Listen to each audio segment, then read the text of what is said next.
Student loans on this programme, we get an extraordinary response. It's obviously something that people feel very, very strongly about. There's been a bit of a political response too, because Kemi Badenoch is now promising to cut the amount of interest paid on some student loan debts if she wins power. She has proposed scrapping real interest on Plan 2 loans, saying that for those who started university from 2012 until 2023, the people that fell into that loan pool have been hit by something that feels like a scam.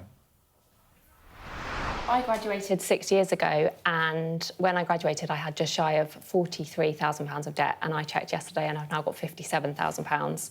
I'm paying a few £100s a month towards mine, but I checked last financial year I paid over £4,000 in debt, in interest. So the amount I owe is just going up and up and up. The interest being scrapped completely is a key way to make it more fair, because, again, the people who could pay this upfront and had wealthy families didn't incur any of this extra money. And also, I think the cost of tuition is just far too high. Those are a couple of students we spoke to last month, I think it was, talking about how, they took out a loan and because of the interest, it's actually, despite the repayments they've been making, they now owe more money than when they started. And this was the chart, by the way, that we showed you last month when we started covering it. It shows the disparity between the amount of interest payments on student loans are being made and the amount spent on the loans themselves. This essentially shows that from 2022 onwards, the amount of interest earned, the red bars, shot up relative to the amount people were managing to pay down on their loans, and really kind of highlighted how unfair this cohort of student loans has been. Let's speak to Professor Adam Tickell, vice-chancellor of the University of Birmingham. Thanks so much for joining us on this all-important topic. The first kind of broad question is, do you think students over the last decade or two have been wronged? Well, it's a really complex thing. So as a society, and good morning, as a society, we've made a series of decisions. And I think some of those decisions have been taken without a full debate and without us really thinking about it. So the number of students going to university has massively increased, particularly since the coalition government reduced the cap. And the quid pro quo for that was that the amount of fees that students paid, went up from £3,000 to £9,000, shifting the balance from the government paying the majority of the fee to the student paying the majority of fees. So there's been a big series of changes, and we collectively, as a country, have almost fallen into a state where students now have to pay a large amount of money, and lots of them are finding it really genuinely unfair. Yeah, you say there about how students are feeling it. What's your own experience? Because you must talk to students all the time, every day, right? And how are they managing? Well, the big challenge for students when they're students is not the concern about paying it off at the end. It's really about the cost of living pressures they face while they are students. Because the truth is that although we've got middle class students who have a lot of support from their parents, many students in most universities get a maintenance grant that is a bit less than the cost of living. So they either incur further debt or more frequently actually work. So they feel a whole series of pressures from not having enough money when they're actually studying.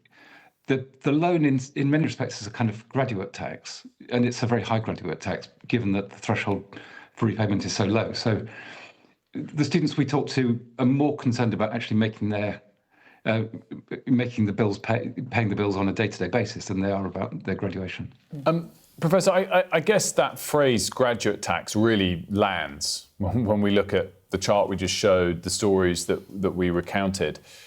It might not land, or it might feel less unfair, less prohibitive if there was just no interest paid. So you still have to repay the cost of the tuition that you've got, that someone that chooses not to go to university hasn't got. But if there's no interest paid on that loan, it wouldn't seem so unfair. That goes beyond what even Kemi Badenoch is proposing. Do you think that would be a way forward or not? It could be, but these things are really, I'm an academic, so I'm apologies, but these things are really complex. So, my own take would be the government could reasonably charge the rate of interest that they're paying, because if they're charging less than that or no interest at all, then clearly that's quite a lot of charge on the public purse.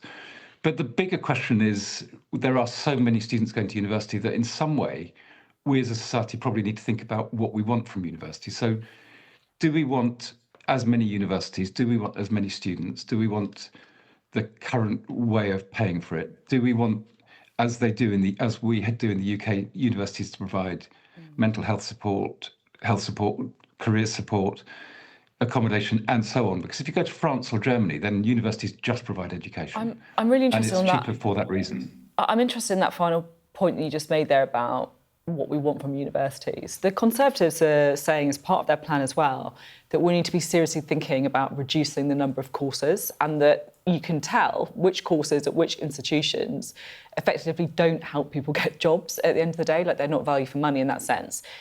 Do you agree with that? And I think there's a genuine debate here. You know, creative arts, for example.